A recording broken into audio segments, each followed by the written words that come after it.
It's the Green Sports. We're back, NFL edition, against the Green Sports. Your host, Jody Coleman. I'm here. We're talking about the new CBA, the winners and losers in the CBA. I'm going to go ahead. I'm going to start here with Jason, our NFL analyst here. With the new CBA, and players are not able to have any leverage on holding out, who does this benefit? Does it benefit the game? Does it benefit the players or the owners? I think it benefits everybody going around. I think as an owner, you don't have to have that that player hanging over your head, trying to hold you hostage, trying to get a better deal, because he's going to get charged, a lot of money if he holds out. Now, as a player, I think it's better for you as a player because you don't alienate your teammates by coming in and saying, "I want more money," or "I'm a rookie and I should get paid more than you." And guys that's been in the league 4 or 5 years and paid their dues. I think it's kind of beneficial to them because they don't have that target put on their back where this guy's going to come in, he's going to make $25 million guaranteed, and he's holding out just to make sure he gets that money when he can get the playbook and start going to work in May instead of as opposed to getting the playbook in July or even August in some cases. Oh, absolutely. Valid point. How do you feel about this new CBA? Who does it benefit the most? I think it benefits more the owners. I think they look at it now that when you've seen Sam Bradford, Matthew Stafford, all them players got that 40, 50 million guarantee, them days are over. Owners saying, okay, now I ain't got to worry about this player's going to hold out because you're the defensive coordinator, offensive coordinator of each position. You're going to get these kids these playbooks that I need you to study now. So you come to camp, come to mini camp that I need your mentally capacity to be ready for the game because we're going to get it rolling. If you're not knowing your playbook, you're going to be 3 steps behind. And then someone else in that depth chart going to come and take your spot because they're going to be hungry saying, hey, this man got this guaranteed money, and I'm on the 53-man roster, and I'm on the reserve. I'm gonna come bust my butt.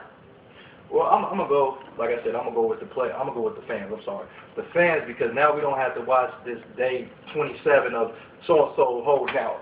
We want to get the guys that we're fans of our team. We don't want guys holding out because really, and I'm gonna take it to another level.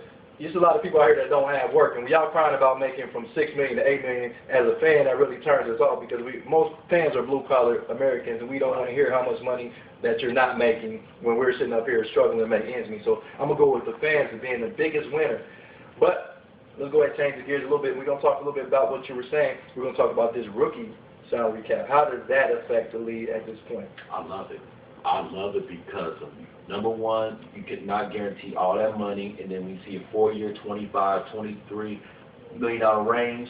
Now the players say, okay, now this first-year contract, I'm not worried. I want to get in the camp and show that I can play with the best in the NFL. Number two, that that the coach is saying, okay, this kid don't come to camp, you're going to be behind, and we're not going to sit and wait for you. Right. And now for the agents like Drew Rosenhaus and them, they're sweating now. They're saying, okay, rookie, you need to get to camp. Don't worry about you're going to get this much money here and there. This is where I do my job. Okay. You go ahead, sign off the report, and we'll get it done.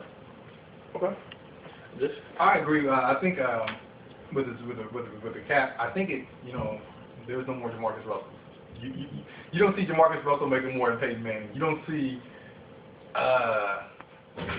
you don't have to run the risk of a Tim Couch or Alex Smith or somebody, a guy that's going to tie up your cat. Or if you miss on this player, he set your franchise back 4 or 5 years because you're counting on him. You don't worry about drafting like Achilles Smith because if Achilles Smith is on your roster, you don't have to play him because you're paying him so much money. You can just say, hey, look, there's the bench, learn the playbook, and then come to play when we're ready for you. So I think it helps the coaches out more than anybody. Well, let me go against the grain. What about when these players get injured? A life expectancy of an NFL player is only 3 seasons. So let's say these guys sign a 4-year deal and they don't sign the mega contract like a Jamarcus Russell when they went to college, and so many players, Jake Long, had did prior to them, and they sustain an injury. Now what?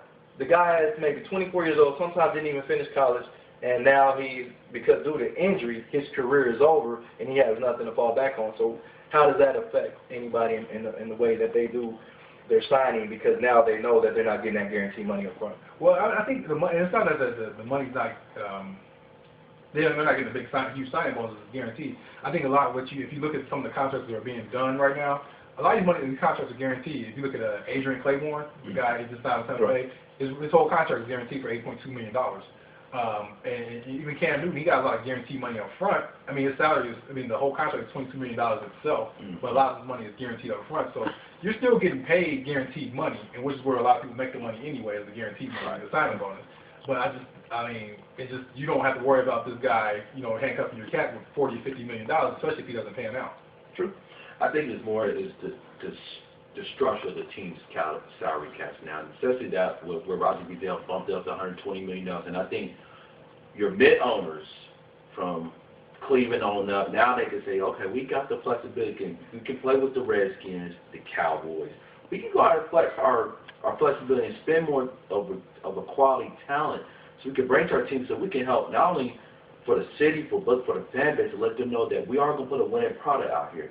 And we're going to do whatever we can to make sure that something loyal, because we got some fans are just loyal. Win, lose, or draw, they're going to be at those stadiums and they're going to support them. And this is up to the front office to let them know that we're going to put the best product on the field. And that's true. With the NFL being as competitive as it is, no other sport is more competitive than the NFL with the parity. And now you make it even more. When you thought that you couldn't make the game better, the NFL just did it again. I'm kind of change this a little bit, and I'm gonna go with Jason. I'm gonna go, and we're gonna talk about a free agent. They just got out of prison, and we're not talking about Michael Vick. We're talking about Plaxico Burress signing with the Jets. How do you feel about that move? I like the move for the Jets. I think he gives them a red zone target. I mean, they had Braylon Edwards last year. I think in the red zone, I think Plaxico Burress, if he can return to somewhat of the form that he had pre-lockup, he's probably the most dangerous red zone threat in the NFL. Because, I mean, the ability of him being 6'6" and 230 pounds is not. But he is 34. That doesn't matter. You still can jump. You still know. I mean, and we have to see. We're gonna have to see. We're gonna have to see. But I still think the addition with him, being able to go in the red zone, he gives Mark Sanchez more of a target. Because if you think about the target that he has in Dustin Keller at tight end, Dustin Keller's only 6'2". So you match Plaxico Burress up in the red zone against a 5'11", 6-foot cornerback. I mean, I just want to be able to see if Plaxico can get off the ball after being out of football for 2 seasons. Well, hopefully he's been hitting the iron. I mean, hopefully. We hope. How do you feel about the Plaxico? I think it's a smart move for a 1-year deal, but I think Plaxico Burress has the mindset to come in there and say, okay, man, I can make a difference, or I'm gonna come and say, all right, I'm just back in the league. It's up to him. If he has the mindset saying, all right, if I can, because this team's already been at the AFC Championship the last 2 years. Right. Can I be that red zone and say, Sanchez, give me the ball. Because really, no 5'10" and quarters under ain't going to check me. So I can get the ball up and catch it. Because really now, Plaxico Burress can spread the field. And now you got Santonio Holmes, Keller, Plaxico. That's some dangerous options. But he's 34. I understand that. I mean, 34, but can he still come with that mindset that I want this? I know I got something to prove. He's 34 and he hasn't been hit for 2 seasons. I mean, you're right. He's going to have to go in and improve it. I think he has the biggest motivator in the NFL as a head coach as well. But he's 34. That doesn't matter. Is anybody out there watching know that Plaxico Burress 34 and hasn't played football in 2 seasons? Doesn't matter. So is Chad Johnson. And Chad Johnson played football the last 2 seasons. But he got hurt last year too. He played. And he got hurt. I mean, I'm just saying you're bringing up his age and it matters. I mean, I'm just saying Plaxico hasn't been getting hit. So he has a little bit more life in his body than Chad Johnson. And when Plaxico left, he was hurt. Y'all remember he didn't play actually he hasn't played for 2 seasons and 4 games. Remember, he was hurt when he left the Giants, when he got suspended. He was hurt on IR. That's why he was caught with the gun in the first place. He was injured.